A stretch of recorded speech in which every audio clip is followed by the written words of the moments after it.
Virgin Most Powerful Radio, sharing the gospel with clarity and charity.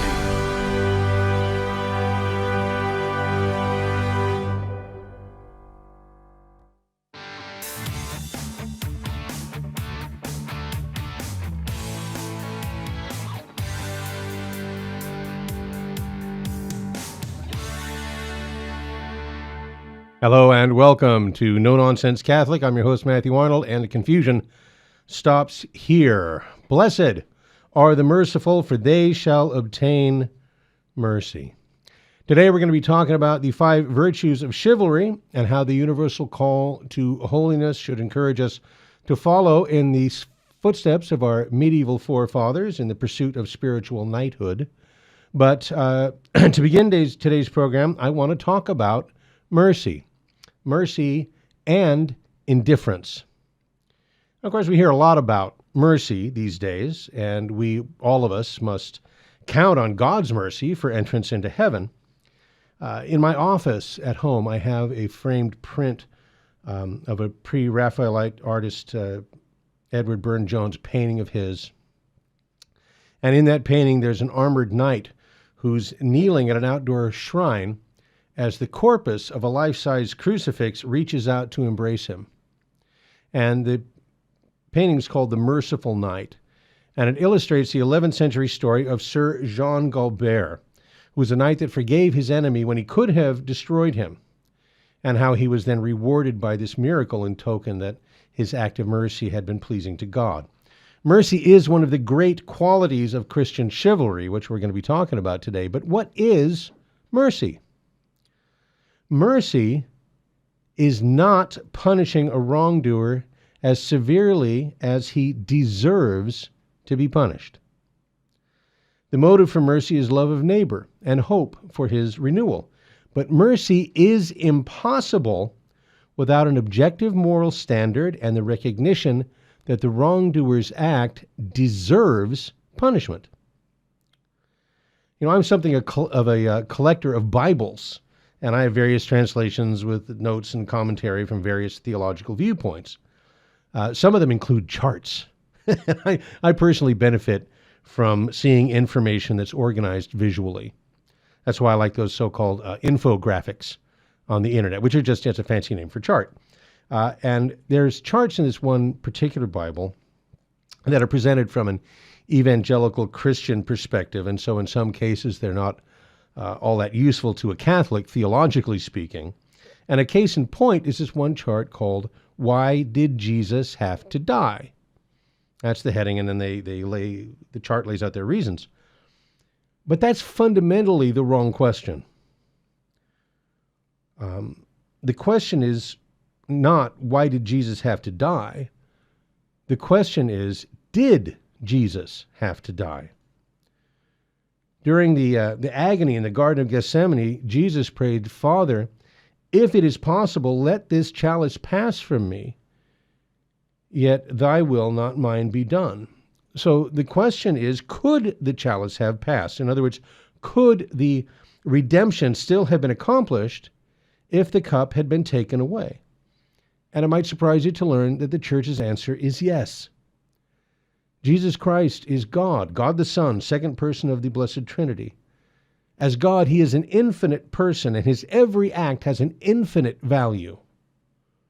Therefore, the blood shed in his circumcision would have been sufficient to satisfy the justice of God the Father. But while it was not technically necessary for him to die, it was most certainly fitting.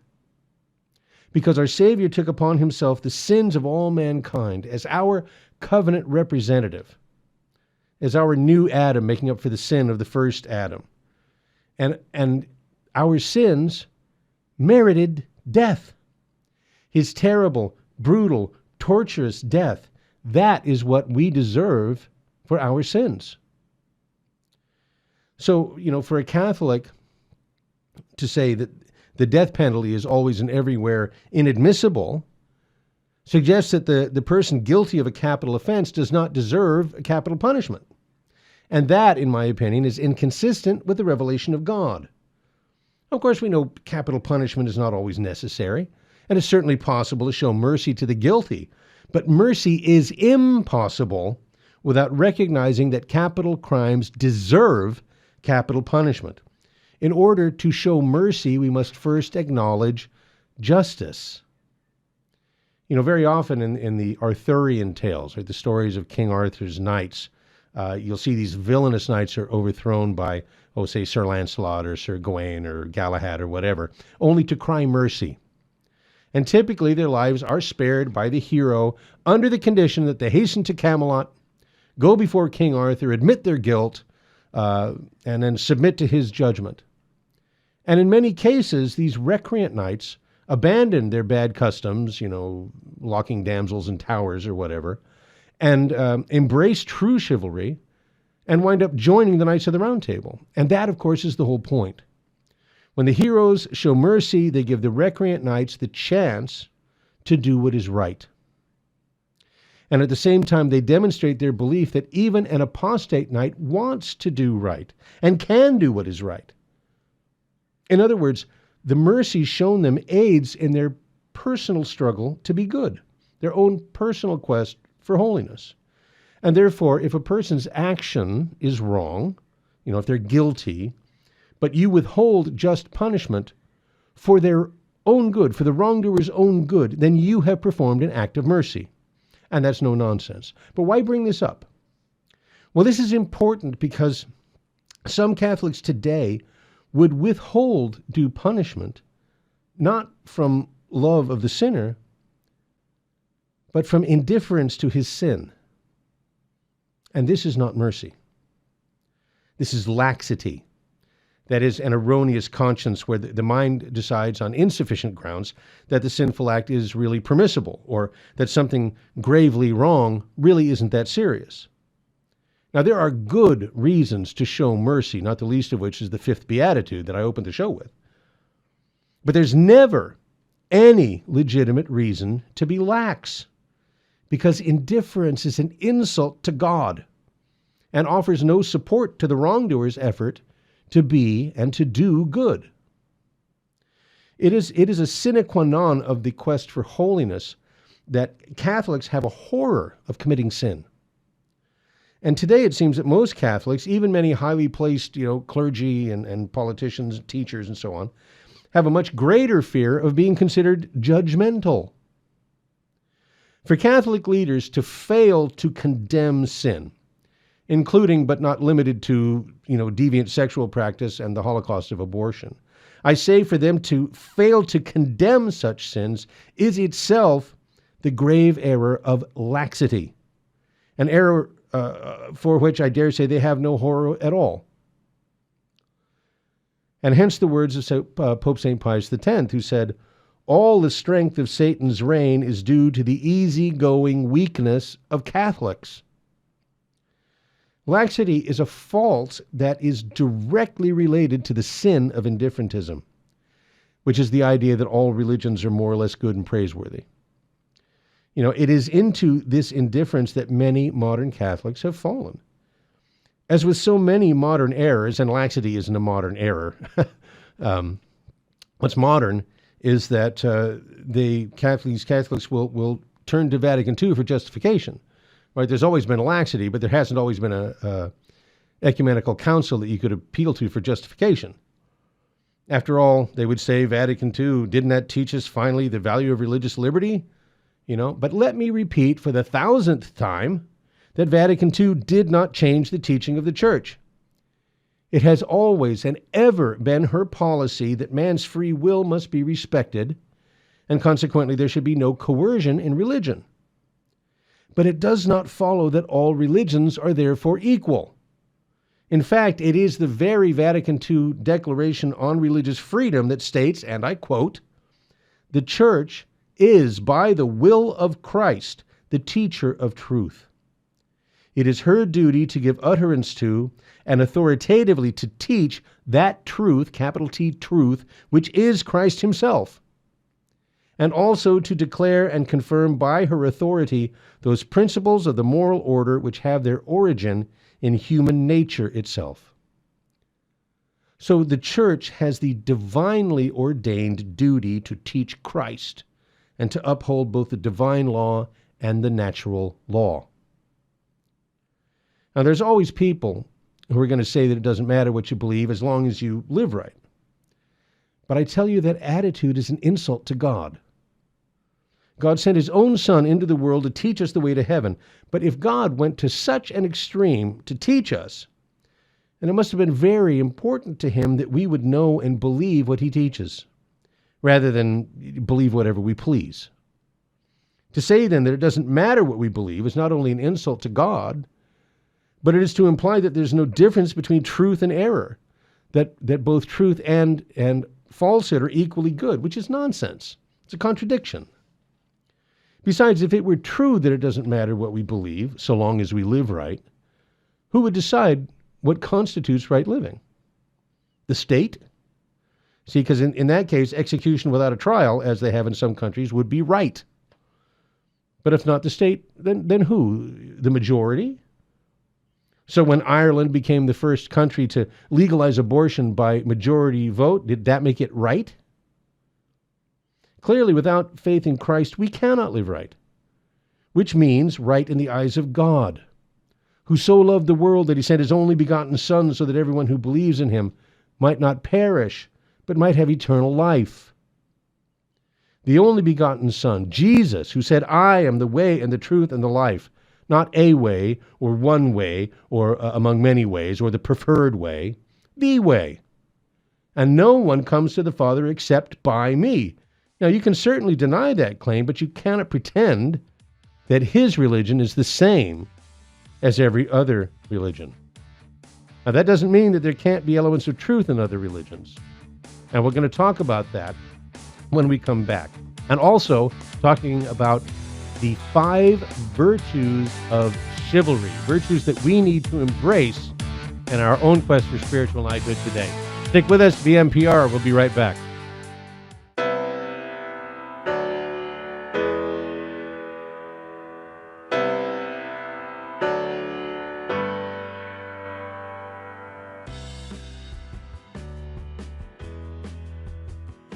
Welcome, Daniel. You're on the line. What's on your mind, brother? Hi, I just wanted to share a testimony about Virgin Most Powerful Radio. I had a buddy at work who, he's a lukewarm Catholic guy, and I wanted him to start listening to the Terry and Jesse show, so I kept telling him to download the app, and he kept putting me off. So one day, I grabbed his phone and I downloaded the app for him.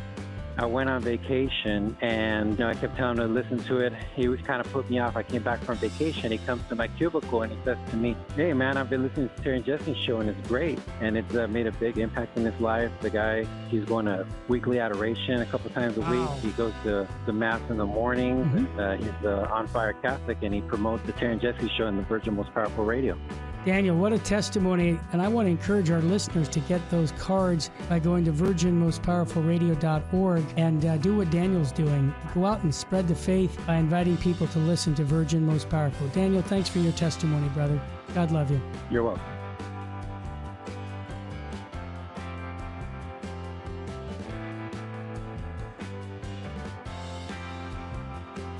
Jesus said in Matthew 26, "Stay awake and pray that you may not enter into temptation." According to St. Ephrem, Jesus, who feared nothing, experienced fear and asked to be freed from death, although he knew it was impossible. How much more must we persevere in prayer before temptation assails us, so that we may be freed when the test has come?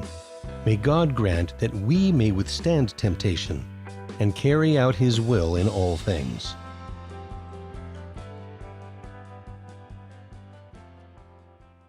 This is Terry Barber. I want to thank you for your support here at Virgin Most Powerful Radio. Here's an easy way to do it. If you're going to sell or buy a house, call Real Estate for Life, 877-543-3871, because they're going to get you a Christ-centered agent to purchase your home or to sell your home. And at the close of escrow, a portion of his commission goes right back to Virgin Most Powerful Radio. Call 877-543-3871. Thank you so much for your support.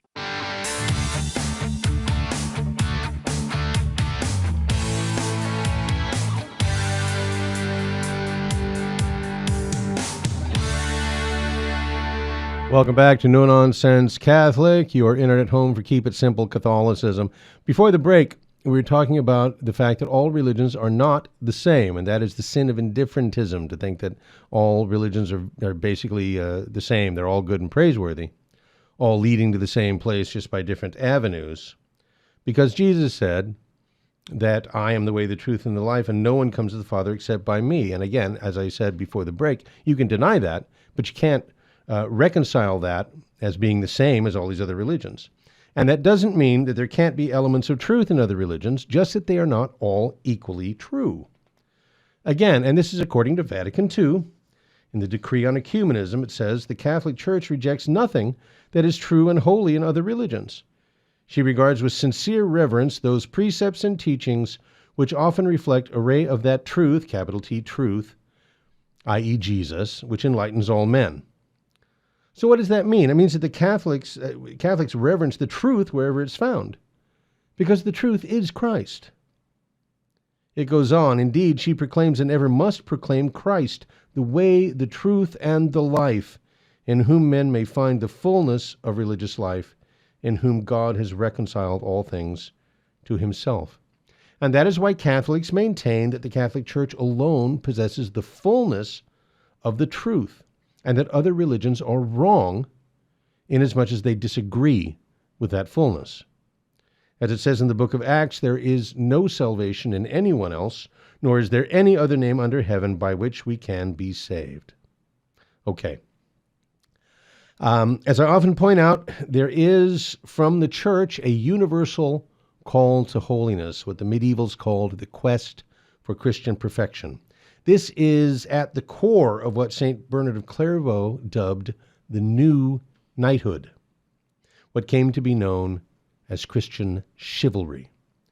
Now, to understand what this spiritual chivalry is about and how to live it out in our own lives, we're going to take a look at the traditional 5 virtues of chivalry, namely fidelity, honesty, courtesy, prowess, and largesse.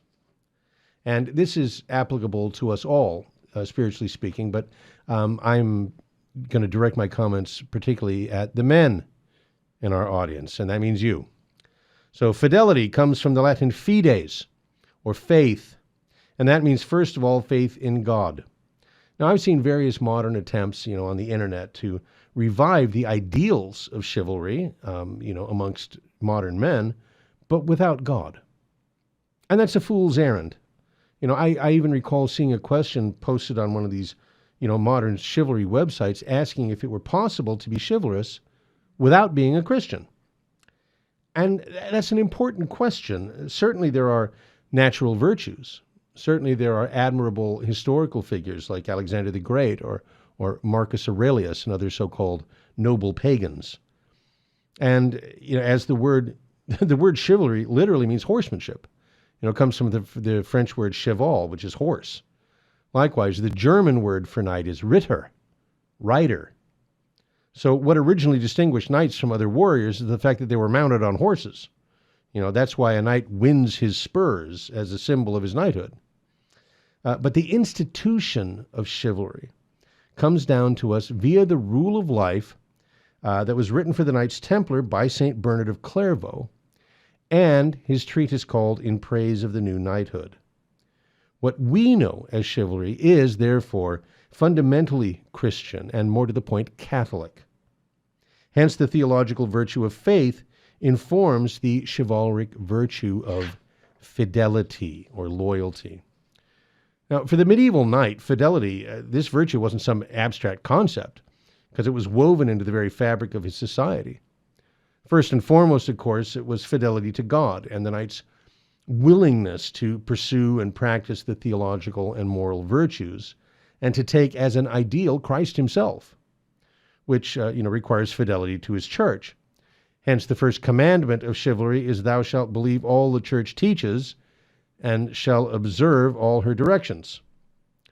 The organization of medieval society was feudalism, which is based on oaths of loyalty to one's liege lord and accepting responsibility for one's underlings, because both superiors and inferiors fall under the umbrella of the command to love your neighbor as yourself.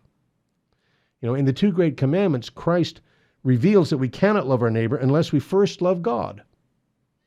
The two great commandments, to love God above all else and to love your neighbor as yourself, which is a summary of the whole law, go together.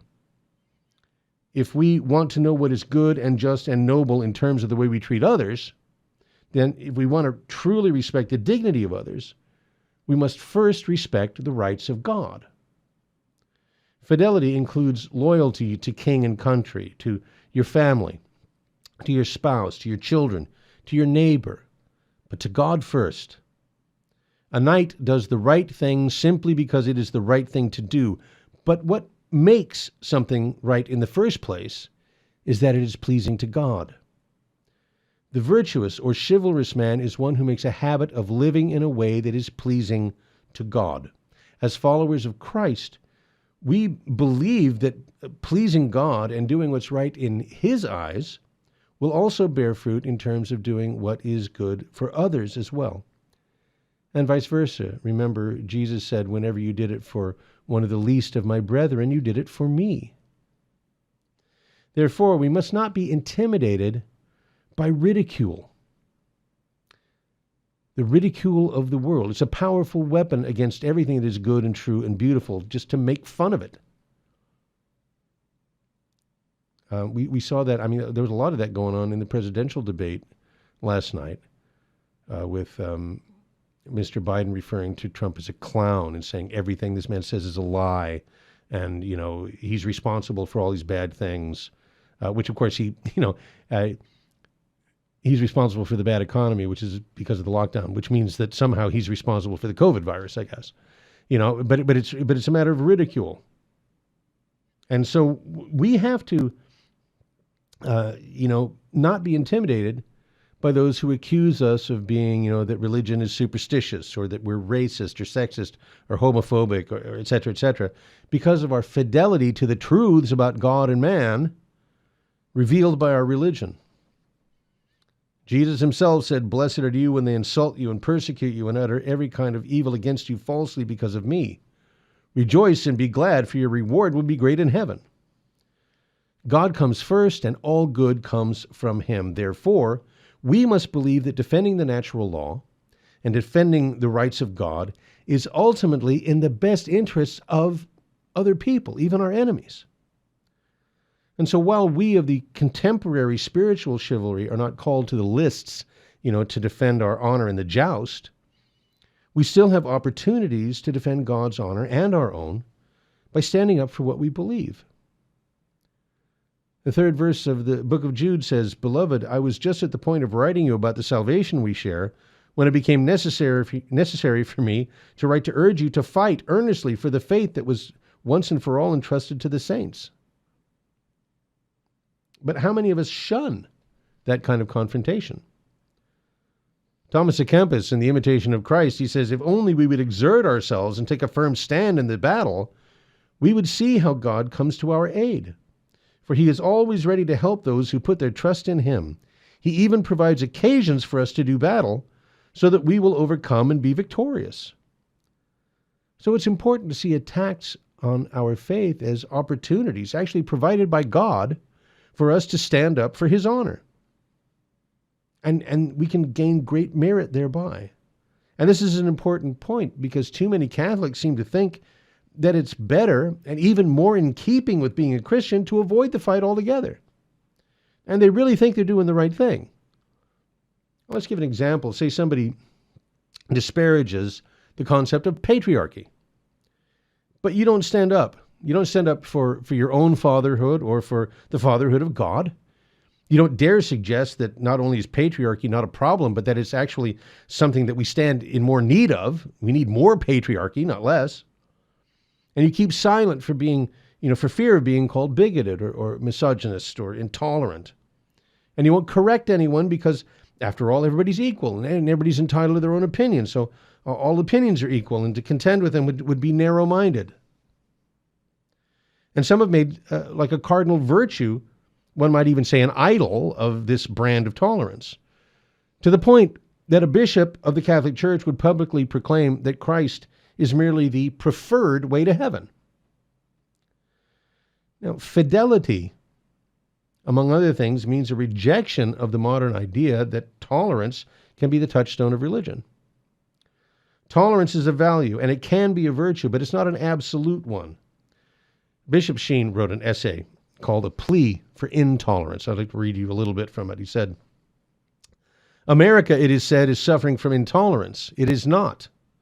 It is suffering from tolerance. Tolerance of right and wrong, truth and error, virtue and evil, Christ and chaos. Our country is not nearly so much overrun with the bigoted as it is overrun with the broad-minded. The man who can make up his mind in an orderly way, as a man might make up his bed, is called a bigot.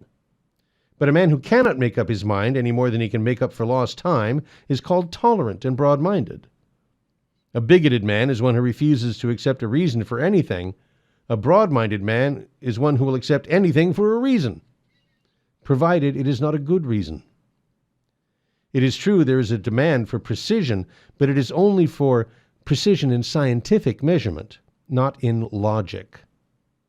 The breakdown that has produced this unnatural broad-mindedness is mental, not moral.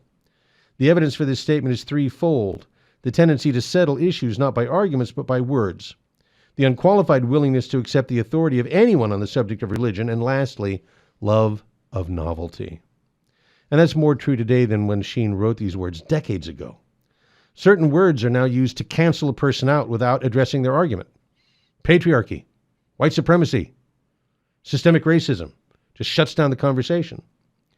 People who wouldn't know what to do with themselves on a rainy afternoon are suddenly experts on eternity. Nancy Pelosi calls herself a devout Catholic, but says that she considers abortion on demand sacred. And novelty. Oh, the mischief that has been done by novelty in the last 55 years.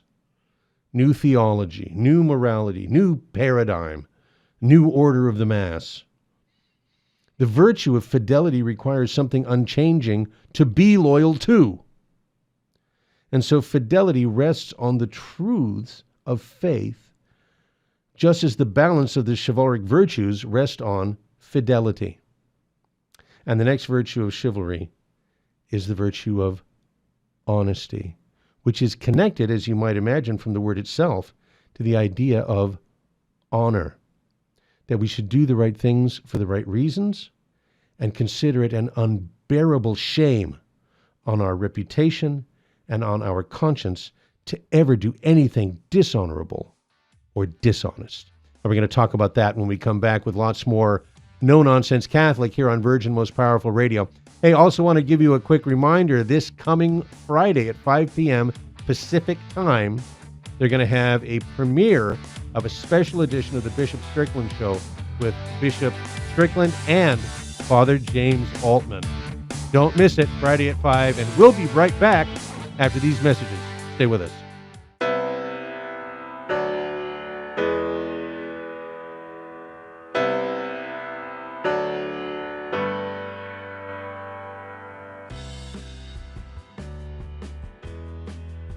Help the Helpless, a Minnesota St. Paul nonprofit organization chaired by Father of Tyr and volunteers, is humbly asking you for your kind support to help the poor and the handicapped children in India and Ecuador.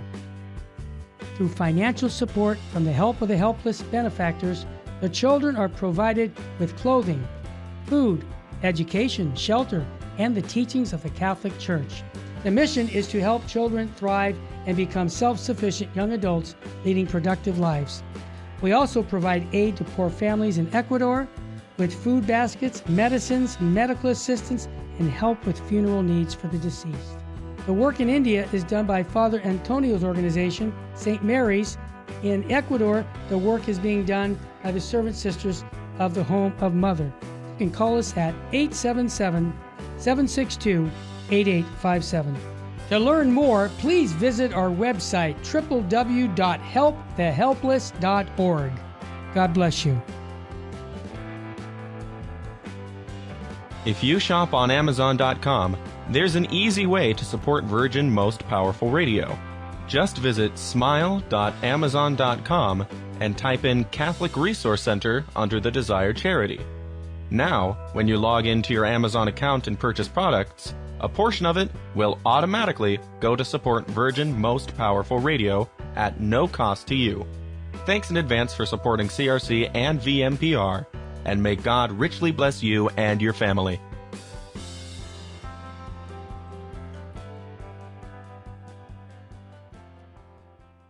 This is Terry Barber. I want to thank you for your support here at Virgin Most Powerful Radio. Here's an easy way to do it. If you're going to sell or buy a house, call Real Estate for Life, 877-543-3871, because they're going to get you a Christ-centered agent to purchase your home or to sell your home. And at the close of escrow, a portion of his commission goes right back to Virgin Most Powerful Radio. Call 877-543-3871. Thank you so much for your support.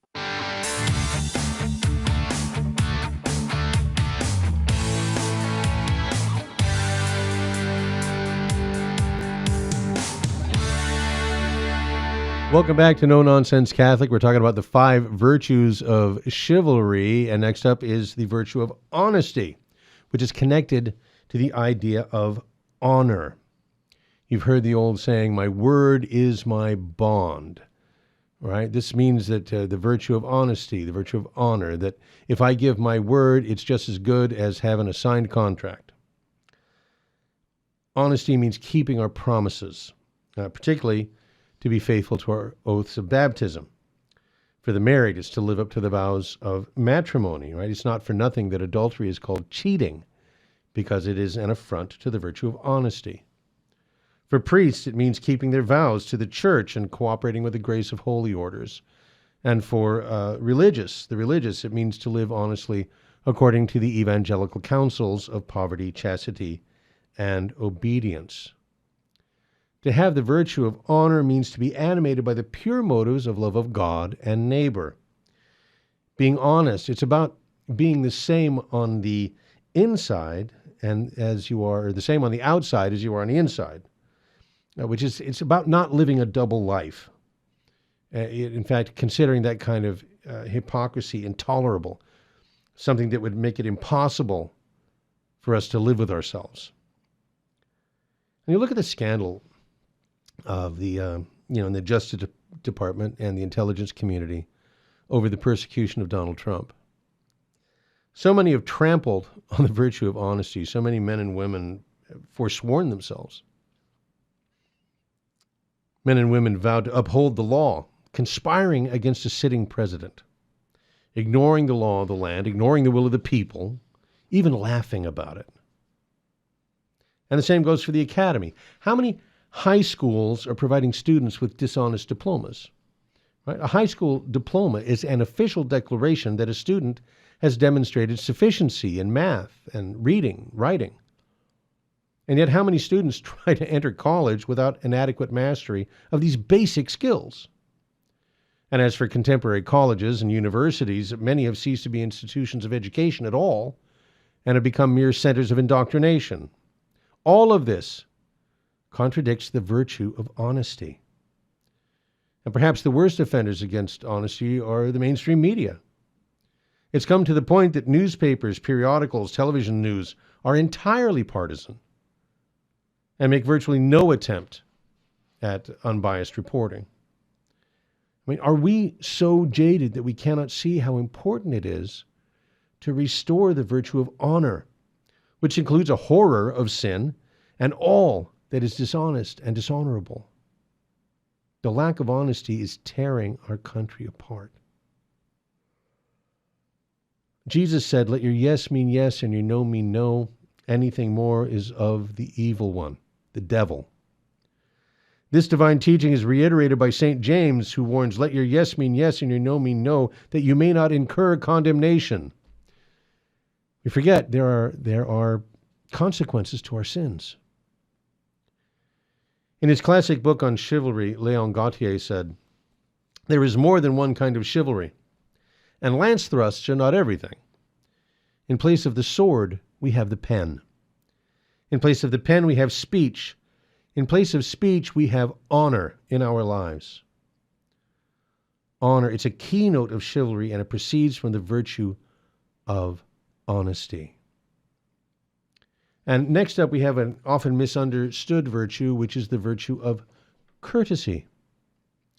You know, I talk about chivalry all the time, and I think when some people hear the word chivalry, they immediately think of a gentleman holding a door for a lady, or Sir Walter Raleigh throwing his cloak over a puddle so that Queen Elizabeth doesn't get her shoes muddy, something like that.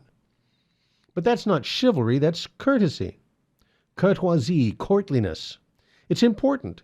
It's a virtue. It should be practiced. It should be developed. It is a vital part of chivalry, but the two should not be conflated. Why? Because an effeminate man can be polite. Because even a villain can have good manners. The virtue of courtesy is more than just etiquette.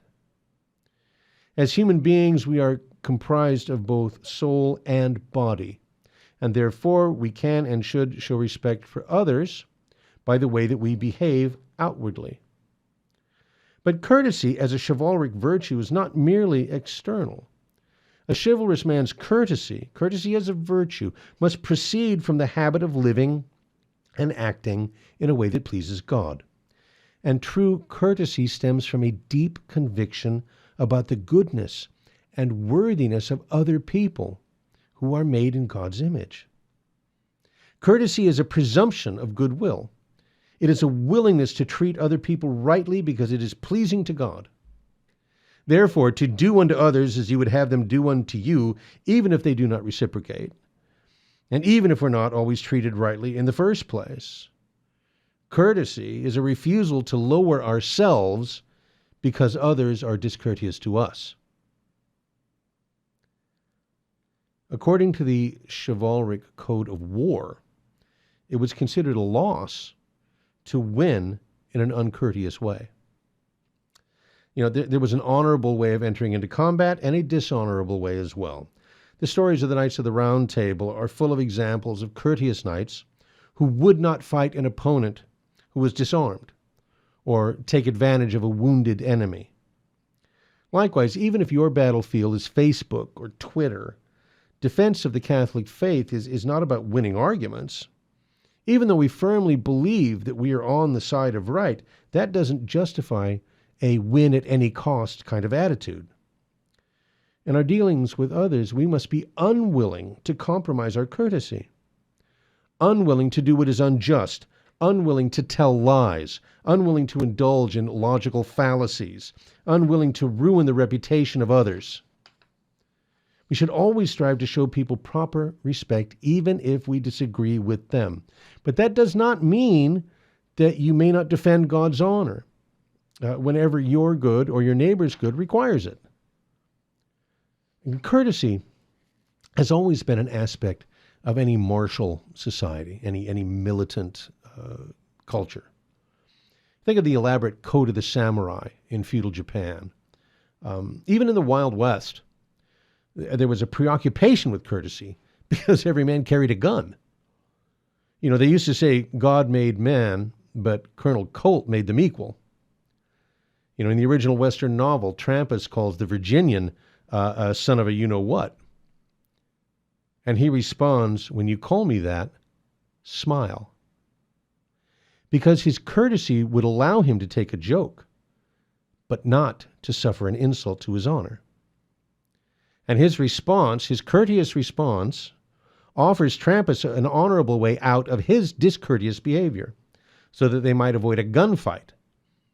Hence the old saying, an armed society is a polite society. And I dare say in a rightly ordered society, more people would curb their tongues than they do today, and there'd be less strife and violence because of it. Now, the next virtue of knighthood is prowess. Prowess. For a medieval knight, prowess referred primarily to military skill, proficiency with arms, with lance and sword and horse, and entailed intense training and courage and physical strength. Now, for our spiritual chivalry, prowess refers essentially to cultivating the ability to effectively share and defend the faith, which requires a combination of study, that is to say, mental training, and moral courage and spiritual strength. Now, of course, there's a place for physical fitness, even in spiritual chivalry. We consider the body the temple of the Holy Spirit, and we do what we can to take care of it as well as our soul. even to mortify our flesh through fasting and abstinence, periodically denying ourselves even that which is permitted so that we might more readily reject that which is forbidden. And this is part and parcel of loving your neighbor as yourself, which we talked about last week. To love others as you love yourself implies a proper self-love. And that's concerned first with your own spiritual well-being. And St. Paul often uses like those sports analogies for the spiritual life. Like he says, I train my body, I pummel my body and train it and bring it into submission. He talks about running the race and fighting the fight to describe that spiritual struggle. But most of all, prowess in our spiritual chivalry is the willingness to stand up and do what's right, even if it costs us something. To be willing to risk more than just our popularity to defend the honor of God. To be willing to make the effort to train ourselves in the defense of the faith, that we may always be ready to give an explanation to anyone who asks you for your hope, as directed by St. Peter in his first epistle. So, prowess, an important virtue of chivalry. And finally, one, probably the least understood, at least familiar, of the virtues associated with chivalry, and that is largesse. Largesse. Also, you can understand that as generosity. This is the virtue that helps us to see that when God has blessed us, we should recognize the needs of others. Largesse motivates us to engage in spiritual and corporal works of mercy. And once again, the stories of chivalry, King Arthur, are replete with examples of the good king bestowing generous gifts on his knights and their ladies. Now, for the husband and father, whose home is his castle, largesse begins in the family. A father is the head of the household, and this is another area where men need to reclaim their natural authority, but with kindness, in a humble and, a generous way. It's only too possible for a father to abuse his authority in the family, just to have his own way, to make his own life more comfortable, to dismiss his wife and children, to treat them like servants. Those of us who are concerned with a revival of chivalry should make it our task to use such power and authority and strength as we have, such as we are given, in the service of others. Family first. Largesse is also connected to a virtue that only rich people have. Did you even know that there was a virtue that only rich people have? It is a specific form of generosity that Aristotle, whom Aquinas calls the philosopher, Aristotle called it magnificence. And we're going to talk about magnificence and give an example of magnificence when we come back and conclude our remarks about the 5 virtues of chivalry here on No Nonsense Catholic on Virgin Most Powerful Radio. I'm your host, Matthew Arnold. Stay with us. We'll be right back with lots more after this.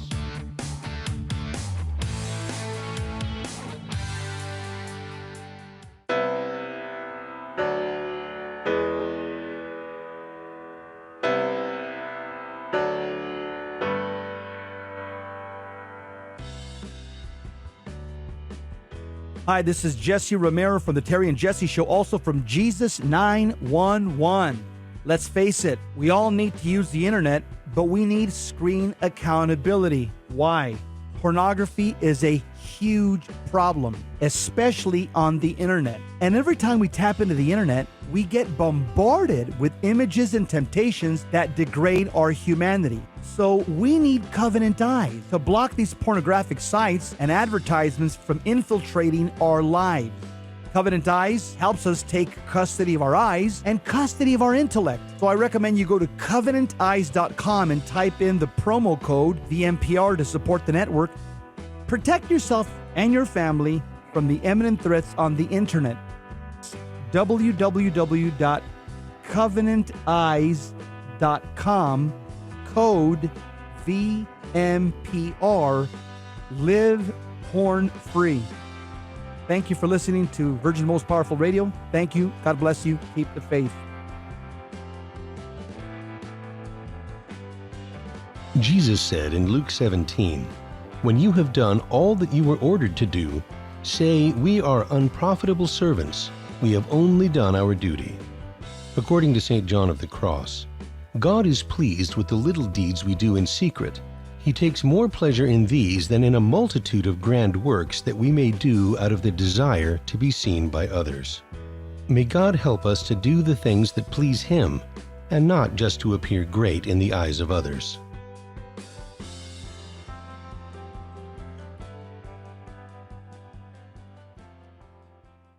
This is Terry Barber. I want to thank you for your support here at Virgin Most Powerful Radio. Here's an easy way to do it. If you're going to sell or buy a house, call Real Estate for Life, 877-543-3871, because they're going to get you a Christ-centered agent to purchase your home or to sell your home. And at the close of escrow, a portion of his commission goes right back to Virgin Most Powerful Radio. Call 877-543-3871. Thank you so much for your support.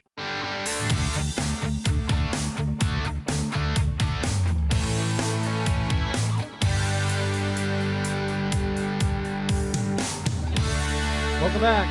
All right, welcome back to No Nonsense Catholic here on Virgin Most Powerful Radio. We're talking about a special aspect of the virtue of largesse, the fifth of the chivalric virtues, and that is magnificence. Aristotle said, "The magnificent man is like an artist, for he can see what is fitting and spend large sums tastefully." So magnificence requires a very public-spirited generosity, good sense, fine aesthetic taste, and a boatload of money. Now, there are sadly few examples of magnificence today, but I will give you an example. We would turn to a castle called Neuschwanstein, built by King Ludwig II of Bavaria. Now, if you've ever seen Disney's classic Snow White, in the final scene, there appears a castle in the clouds. That castle was modeled after Neuschwanstein. If you've ever seen Sleeping Beauty's castle at Disneyland, it is modeled after Neuschwanstein. If you've ever seen Chitty Chitty Bang Bang, the exterior scenes of the fantasy sequence were filmed on location at Neuschwanstein. I was reading for another project altogether. I was looking for alternative film versions of Snow White on Amazon Prime, and I found two that featured the actual Neuschwanstein. One just kind of exterior shots from a distance, but the other with scenes that were filmed in the courtyard and even in the interior of the castle. Now, Neuschwanstein is considered the quintessential medieval castle, but it was built in the 19th century. The world owes Neuschwanstein to the magnificence of King Ludwig II of Bavaria. He was also the patron of Richard Wagner. And he did not share Wagner's politics or his immorality, which was the ultimate cause of their falling out, but he did recognize his musical genius. Ludwig sent for Wagner when the composer was friendless and destitute. Without Ludwig's patronage, there would never have been a Rings of the Nibelung or Parsifal or a Bayreuth festival. And Ludwig also built other magnificent castles in addition to Neuschwanstein, including the Linderhof, which is in Ettel near Oberammergau. I've actually visited that. In fact, I was in Bavaria for a week, and I brought my wife Betty along. We were speaking at a retreat there at this Ettel monastery, a 13th century monastery. It's absolutely gorgeous. It is my one great regret that I did not just take it upon myself to stay for another couple of days and visit Neuschwanstein. I hope that I have the opportunity. But because of all of the castles he built, Neuschwanstein, the Linderhof, and others, he was dubbed the Fairy Tale King. He was a devout Catholic who assisted at Holy Mass every day, something of a romantic, dedicated to the spirit of the Middle Ages, and he also never married, which of course today brings the unwholesome speculation regarding his sexuality. Personally, having studied the circumstances of his brief reign, I believe that Ludwig chose a life of permanent continence because he knew that the days of authentic monarchy were over, and rather produce an heir to be just another royal figurehead, and there was no shortage of those in line for the throne anyway. He chose instead to leave a lasting legacy to the world through his magnificent castles, which not only housed many superb works of art, but are works of art themselves. As he got older, he got more reclusive, stopped appearing in public. He spent his time in his castles, reading, listening to music, working on his art.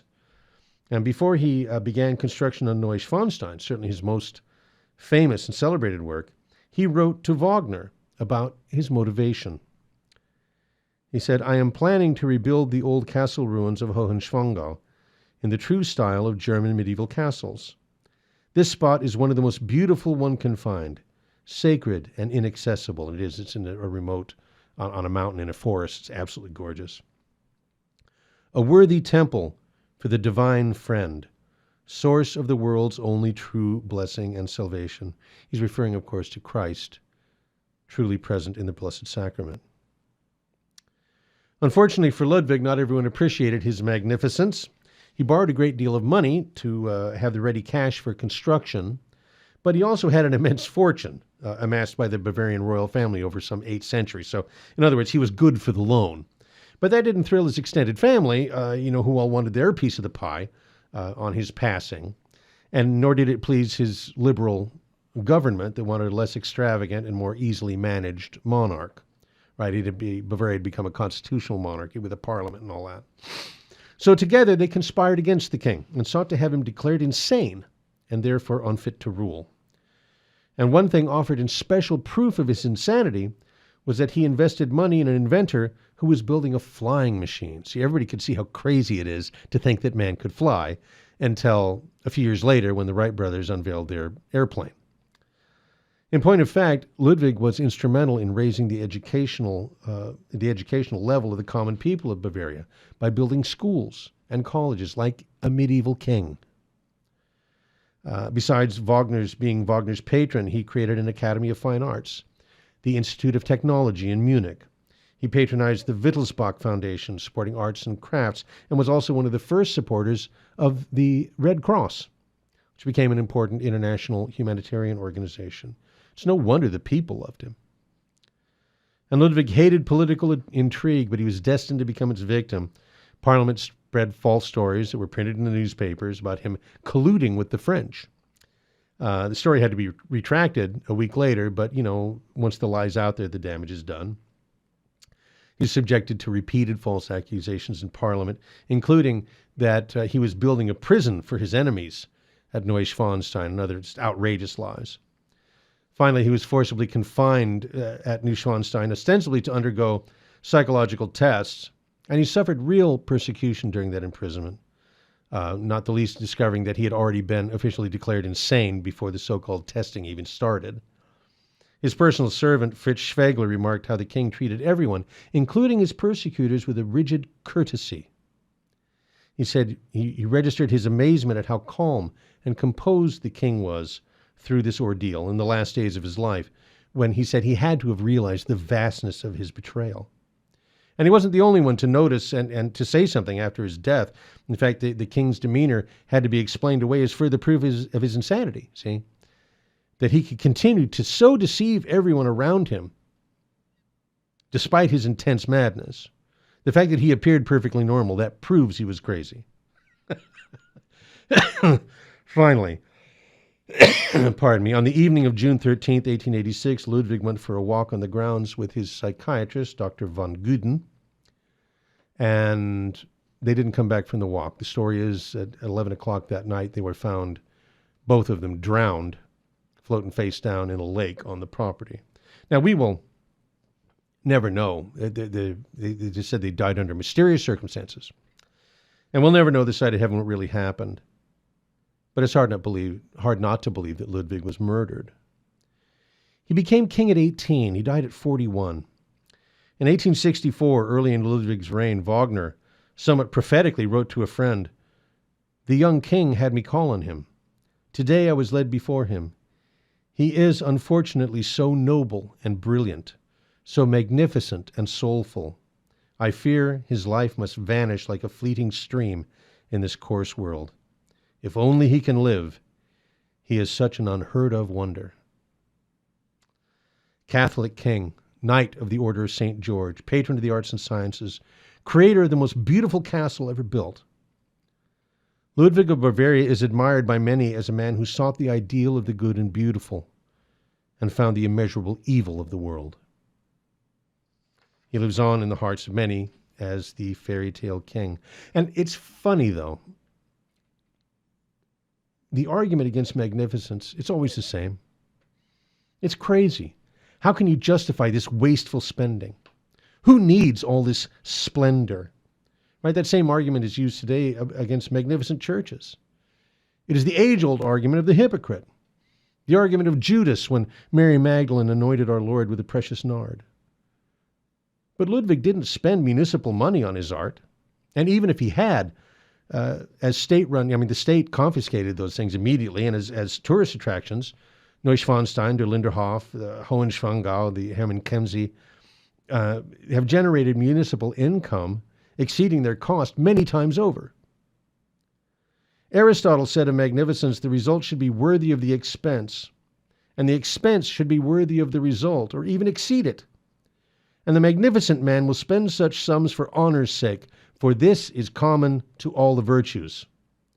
And further, he will do so gladly and lavishly, and he will consider how the result can be made most beautiful and most becoming, rather than for how much it can be produced, or how it can be produced most cheaply. Now, in many ways, the story of Ludwig II is a tragedy. But in light of his magnificence, it's glorious. I suppose my affection for the fairy tale king illustrates a truth remarked by Monsignor Robert Hugh Benson. He said, "To chivalrous souls, a pathetic failure often appeals more than an excellent success." Like the final charge of El Cid, or Roland sounding his horn in the Valley of Roncesvalles, or Arthur at the Battle of Camlan. But none of these men were failures. They live on in honor as shining examples because regardless of the forces arrayed against them, even to the very end, they did not fail in the exercise of the 5 virtues of chivalry. And that's no nonsense. Fidelity, honesty, courtesy, prowess, and largesse, the 5 virtues of chivalry. Next week, we are going to talk about the 10 commandments of chivalry and how we can see them, use them, understand them in our own lives.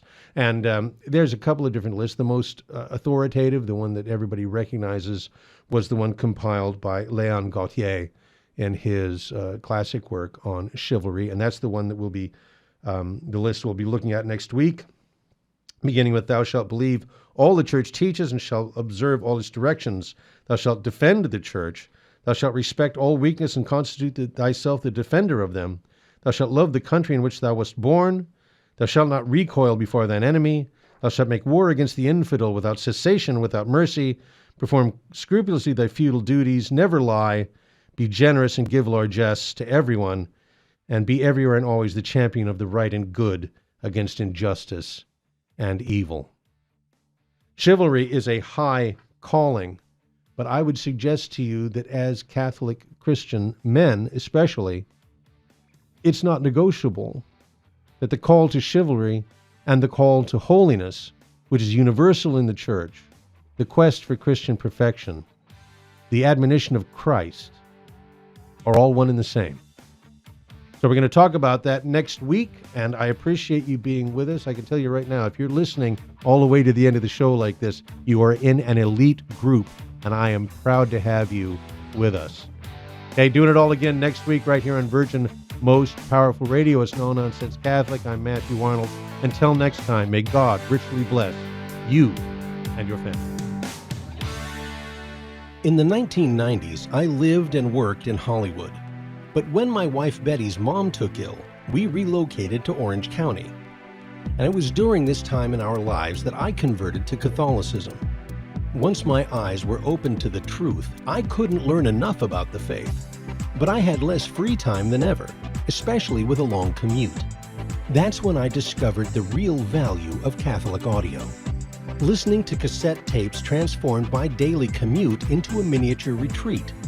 And that's the beauty of Virgin Most Powerful Radio today. Since the podcasts are archived, you can listen anytime on our smartphone app. I know how listening to Catholic audio can bring you closer to Christ and His Church.